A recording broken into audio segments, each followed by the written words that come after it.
And lastly, tonight, a special comment on the advertising of terrorism. The commercial you have already seen. It is a distillation of everything this administration and the party in power have tried to do these last 5 years and 6 weeks. It is from the Republican National Committee.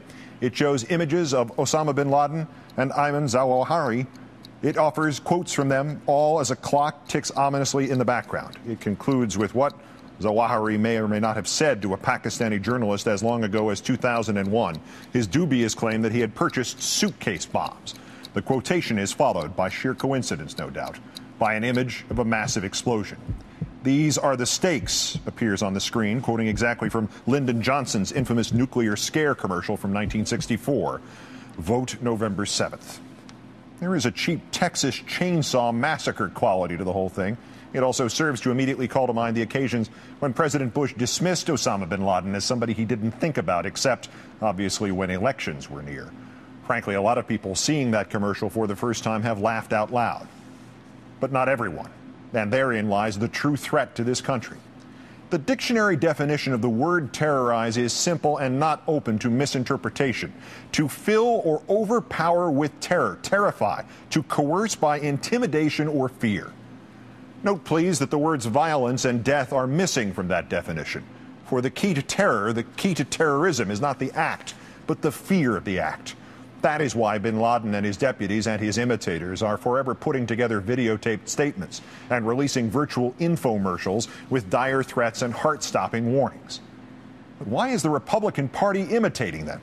Bin Laden puts out what amounts to a commercial of fear. The Republicans put out what is unmistakable as a commercial of fear. The Republicans are paying to have the messages of bin Laden and the others broadcast into your home. Only the Republicans have a bigger bankroll. When last week the CNN network ran video of an insurgent in Iraq evidently stalking and killing an American soldier, the chairman of the House Armed Services Committee, Mr. Hunter, Republican of California, branded that channel, quote, the publicist for an enemy propaganda film, and added that CNN used it to sell commercials. Another California Republican, Representative Brian Bilbray, called the video, quote, nothing short of a terrorist snuff film. If so, Mr. Bilbray, then what in the hell is your party's new advertisement? And Mr. Hunter, CNN using the video to sell commercials? Commercials! You have adopted bin Laden and Zawahiri as spokesman for the Republican National Committee. To fill or overpower with terror, terrify, to coerce by intimidation or fear. By this definition, the people who put these videos together, first the terrorists and then the administration, whose shared goal is to scare you into panicking instead of thinking. They are the ones terrorizing you. By this definition, the leading terrorist group in this world right now is Al-Qaeda, but the leading terrorist group in this country right now is the Republican Party. 11 presidents ago, a chief executive reassured us that we have nothing to fear but fear itself.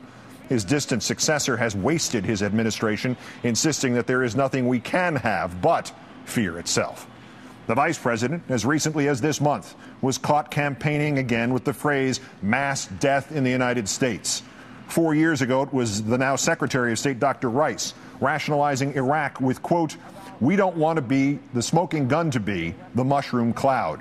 Days later, Mr. Bush himself told an audience that, quote, we cannot wait for the final proof, the smoking gun, that could come in the form of a mushroom cloud. And now we have this cheesy commercial, complete with images of a faked mushroom cloud and implications of mass death in America. This administration has derived benefit and power from terrorizing the very people it claims to be protecting from terror. It may be the oldest trick in the political book, scare people into believing they are in danger and that only you can save them. Lyndon Johnson used it to bury Barry Goldwater. Joe McCarthy leaped from obscurity on its back. And now the legacy has come to President George W. Bush. Of course, the gruel of fear is getting thinner and thinner, is it not, Mr. President? And thus more and more of it needs to be made out of less and less actual terror. After last week's embarrassing internet hoax about dirty bombs at football stadium, the one your Department of Homeland Security immediately disseminated to the public, a self-described former CIA operative named Wayne Simmons cited the fiasco as, quote, the perfect example of the President's Military Commissions Act of 2006 and the NSA terrorist eavesdropping program, how vital they are. Frank Gaffney, once a respected Assistant Secretary of Defense and now the president of something called the Center for Security Policy, added, "One of the things that I hope Americans take away from this is not only that they're gunning for us, not just in a place like Iraq, but truly worldwide." Of course, the they to which Mr. Gaffney referred turned out to be a lone 20-year-old grocery bagger from Wisconsin named Jake, a kid trying to one-up some other loser in an internet game of chicken. His threat referenced 7 football stadiums at which dirty bombs were to be exploded yesterday. It began with the one in New York City, even though there isn't one in New York City. And though the attacks were supposed to be simultaneous, 4 of the games were scheduled to start at 1 p.m. Eastern Time and the others at 4 p.m. Eastern Time. Moreover, the kid said he had posted the identical message on 40 websites since September. We caught him in merely about 6 weeks, even though the only way he could have been less subtle, less stealthy, and less of a threat was if he'd bought an advertisement on the Super Bowl telecast. Mr. Bush, this is the what, 100th plot your people have revealed that turned out to be some nonsensical misunderstanding or the fabrications of somebody hoping to talk his way off a waterboard in Eastern Europe? If, Mr. President, this is the kind of crack work that your new ad implies that only you and not the Democrats can do, you, sir, need to pull over and ask for directions. The real question, of course, Mr. Bush, is why did your Department of Homeland Security even release that information in the first place? It was never a serious threat. Even the first news accounts quoted a Homeland spokesman as admitting strong skepticism, the kind of strong skepticism which most government agencies address before telling the public, not afterwards. So that leaves 2 options, Mr. President. The first option, you and your Department of Homeland Security don't have the slightest idea what you're doing here, thus contrary to your flip-flopping between saying we're safe and saying, but we're not safe enough, and contrary to the Vice President's swaggering pronouncements about the lack of another attack since 9/11, the last 5 years has been just an accident. Or there's the second option. Your political operatives leaked this nonsense for the same reason your political operatives put out that commercial, to scare the gullible. Obviously, the correct answer, Mr. Bush, is all of the above. There are some of us who could forgive you for trying to run your candidates on the coattails of the Grim Reaper, for reducing your party's existence to death and attacks us. It's cynical and barbaric, but after all, it may be merely the natural extension of the gutter politics to which you have subscribed since you sidled over from baseball and the business world of other people's money.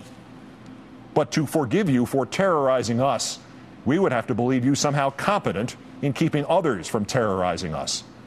Yet last week, construction workers repairing a subway line in New York City were cleaning out an abandoned manhole on the edge of the World Trade Center site when they stumbled on the horrific and the impossible. Human remains from 9/11. Bones and fragments. 80 of them, some as much as a foot long.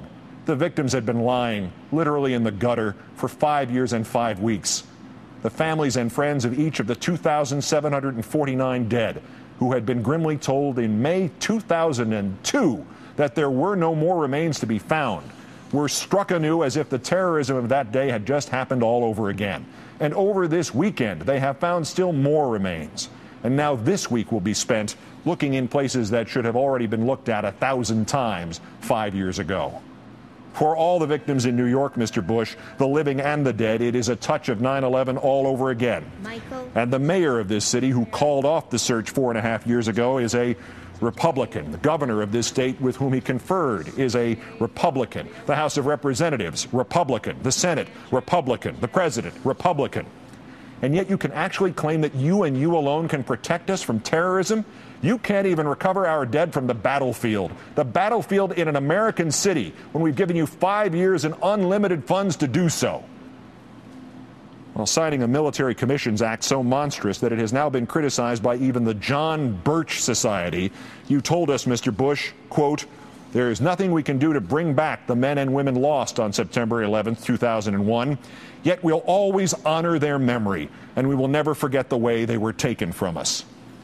Except, of course, for the ones who have been lying under a manhole cover for 5 years. Setting aside the fact that your government has done nothing else for those 5 years but pat itself on the back about terror while waging pointless war on the wrong enemy in Iraq and waging war on the cherished freedoms in America. Just on this subject of counterterrorism, sir, yours is the least competent government in time of crisis in this country's history. These are the stakes, indeed, Mr. President. You do not know what you are doing. And the commercial, the one about which Zawahiri might say, hey, pretty good, we love your choice of font style. All that further needs to be said about that is to add 3 words to Shakespeare. Mr. President, you and that advertisement of terror are full of sound and fury, signifying and competent at nothing. Good night and good luck.